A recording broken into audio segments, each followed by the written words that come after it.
आप मुझे मजबूर तो नहीं करेंगे। मैं आपसे ये कब कह रहा हूं कलमा पढ़िए आप। मैंने आपसे कब कहा कि कुरान की आयतें पढ़ी जाएं यहां। ये लोकतंत्र का मंदिर है, ये संविधान का मंदिर है।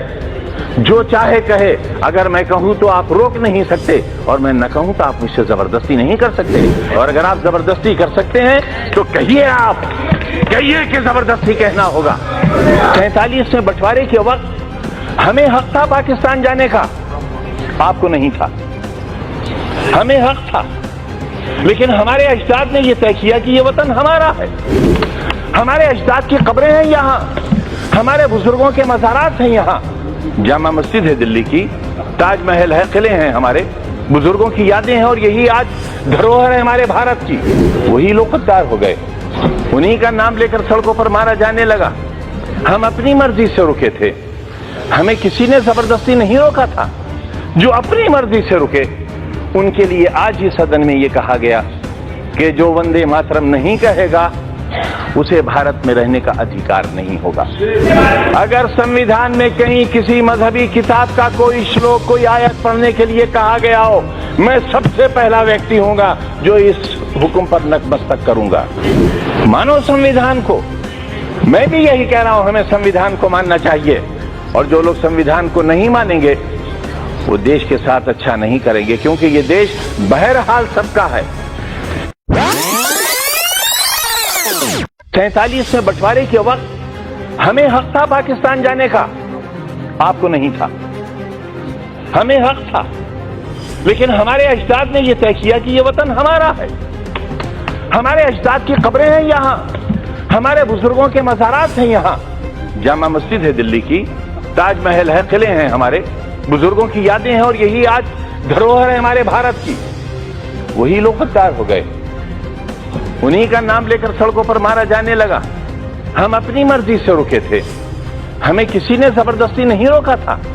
जो अपनी मर्जी से रुके उनके लिए आज ही सदन में यह कहा गया कि जो वंदे मातरम नहीं कहेगा उसे भारत में रहने का अधिकार नहीं होगा।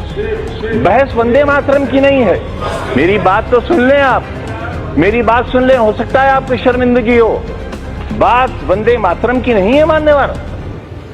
अगर कानून की बात करूं तो सुप्रीम कोर्ट कहता है कि वंदे मातरम के लिए मजबूर नहीं किया जा सकता, सबसे बड़ी अदालत वो भी है। लेकिन अगर आपने इतिहास पढ़ा हो, रेशमी रुमाल तहरीक, हिंदुस्तान को आजाद कराने के लिए कितने उलमा ने फांसी के तख्ते चूमे थे, कितने लोग मारे गए थे। देश में न जाने कितनी मिट्टी की पहाड़ियां वो हैं जिनमें हमारी लाशें आज भी सड़ गई होंगी, लेकिन उनमें दफन है। रेशमी रुमाल तहरीक में अगर आप रेशमी रुमाल की तस्वीर देखेंगे तो उस पर भारत मां की तस्वीर छपी हुई मिलेगी आपको। ये रिश्ते कब थे? ये 1942 में जब हिंदू और मुसलमान ने एक बर्तन में खाना खाया था, तब अंग्रेज को लगा था कि वो अब हिंदुस्तान में राज नहीं कर सकेगा, और 1942 से ही उसने अपना बिस्तर बांधना शुरू कर दिया था, और 1947 में हिंदुस्तान आजाद हो गया था। हम आज भी एक ही मोहल्ले में रहते हैं, एक घर में बैठते हैं, हमें किसी को एक दूसरे से डर नहीं लगता। लेकिन जब हम चुनी हुई संस्थाओं में आते हैं, जब वोट जैसी चीज हमारा मुकद्दर बनने वाली होती है, तब इंसानियत के सारे रिश्ते हमारे टूट जाते हैं मान्यवर। इससे देश बहुत कमजोर हो रहा है, इससे हम बहुत कुछ खो रहे हैं। आप मुझे मजबूर तो नहीं करेंगे। मैं आपसे ये कब कह रहा हूं कलमा पढ़िए आप। मैंने आपसे कब कहा कि कुरान की आयतें पढ़ी जाएं यहां। ये लोकतंत्र का मंदिर है, ये संविधान का मंदिर है। जो चाहे कहे, अगर मैं कहूं तो आप रोक नहीं सकते, और मैं न कहूं तो आप मुझसे जबरदस्ती नहीं कर सकते। और अगर आप जबरदस्ती कर सकते हैं तो कहिए, आप कहिए कि जबरदस्ती कहना होगा।